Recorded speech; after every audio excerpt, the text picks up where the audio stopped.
अब एक बड़ी खबर आपको बताते हैं, कांग्रेस वर्किंग कमेटी की बैठक से जुड़ी हुई जो आज चल रही है अहमदाबाद में, और वहां से अपडेट हमारे पास ये आ रही है कि सोनिया गांधी ने प्रधानमंत्री मोदी पर बड़ा हमला बोला है। राष्ट्रहित से समझौते करके राजनीति की जा रही है, सोनिया गांधी ने कहा है। सरकार झूठा प्रचार कर रही है, यह भी उनका कहना है। दो बड़ी बातें अपने हमले में कही हैं। सरकार झूठा प्रचार कर रही है, पीएम खुद को पीड़ित दिखा रहे हैं, राष्ट्रहित से समझौते की राजनीति की जा रही है। ये बड़े बड़े हमले सोनिया गांधी के प्रधानमंत्री मोदी पर इसी कांग्रेस वर्किंग कमेटी की बैठक में।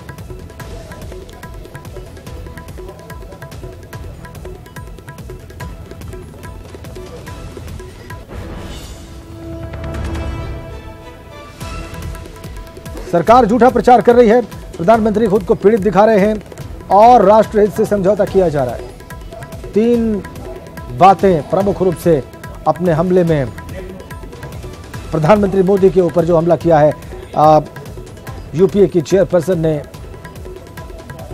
उसमें तीन बड़ी बातें। एक ये कि प्रधानमंत्री खुद को पीड़ित बता रहे हैं, दूसरी ये कि राष्ट्रहित से समझौते की राजनीति की जा रही है, और तीसरी बात ये कि सरकार झूठा प्रचार कर रही है। तीन बड़ी बातें। तस्वीरें देखिए आप इस बैठक की आपकी स्क्रीन पर। राहुल गांधी वहां पर मौजूद हैं, अब उनकी बात सामने आना बाकी है, लेकिन सोनिया गांधी के इस आक्रमण पर हम टिप्पणी लेंगे, संपादक की टिप्पणी लेंगे अपने एग्जीक्यूटिव एडिटर अमिताभ अग्निहोत्री साहब से। इस वक्त हमारे साथ फोन लाइन पर है। अमिताभ जी, बहुत दिनों बाद सोनिया गांधी ने जो है इस प्रकार का प्रहार किया है, राजनीतिक प्रहार किया है, इसको कैसे देखा जाए, समझा जाए? देखिए, चुनाव है तो स्वाभाविक है, और अगर कांग्रेस को फ्रंट फुट पर खेलना है तो शाही होके तो नहीं खेल सकती कांग्रेस। और शायद इसी बात को सोनिया जी भी समझ रही हैं कि अगर कांग्रेस को मैदान में अच्छी बैटिंग करनी है तो उसे आक्रामक होना होगा। और दूसरी तरफ आप ये देखिए, बीजेपी की शैली जो प्रचार की है वो बहुत ऑफेंसिव कैंपेन की शैली है बीजेपी की हमेशा से, है ना। तो उसको अगर आपको काउंटर करना है तो आपको भी ऑफेंसिव ही होना होगा।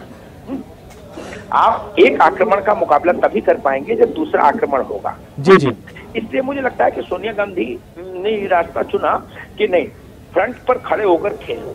और आप देखिए, राहुल गांधी में भी खास तौर पर पिछले 6 महीने में जो परिवर्तन दिखा है, वो परिवर्तन ये बताता है कि राहुल गांधी ने भी अपने एटीट्यूड में काफी तब्दीलियां की हैं, है ना।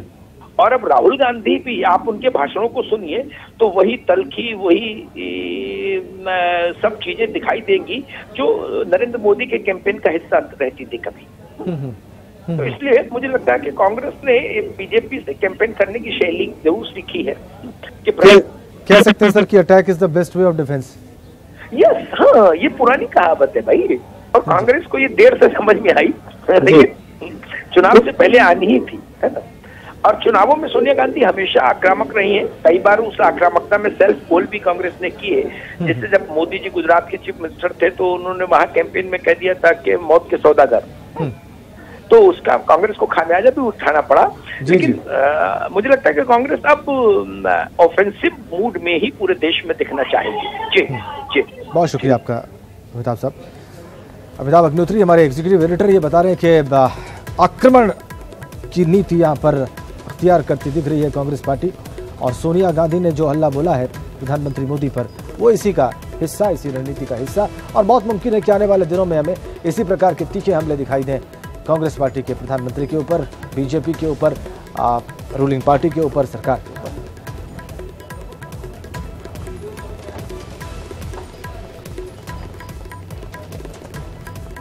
अब हम आपको 3 तस्वीरें दिखाएंगे।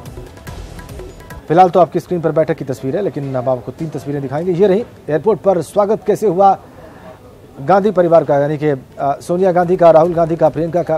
प्रार्थना सभा में वो कैसे शामिल हुए गांधी आश्रम में, और इस वक्त CWC की बैठक कैसे चल रही है। 3 तस्वीरें आज के इस पूरे घटनाक्रम को, कांग्रेस से जुड़े इस पूरे घटनाक्रम को डिपिक्ट करती हुई, दिखाती हुई।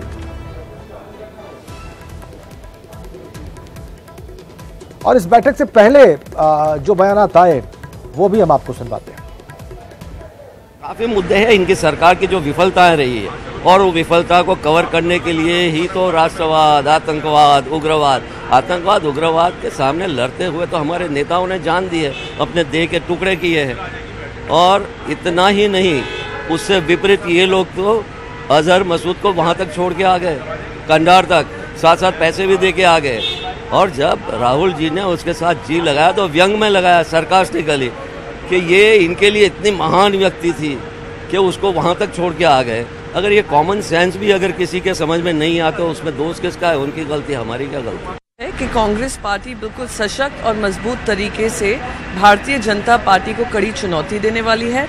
उन्हीं के गढ़ से हमने शुरुआत की है। अपना झंडा 2019 में केंद्रीय सरकार बनाकर हम लहराने के लिए बिल्कुल तत्पर है।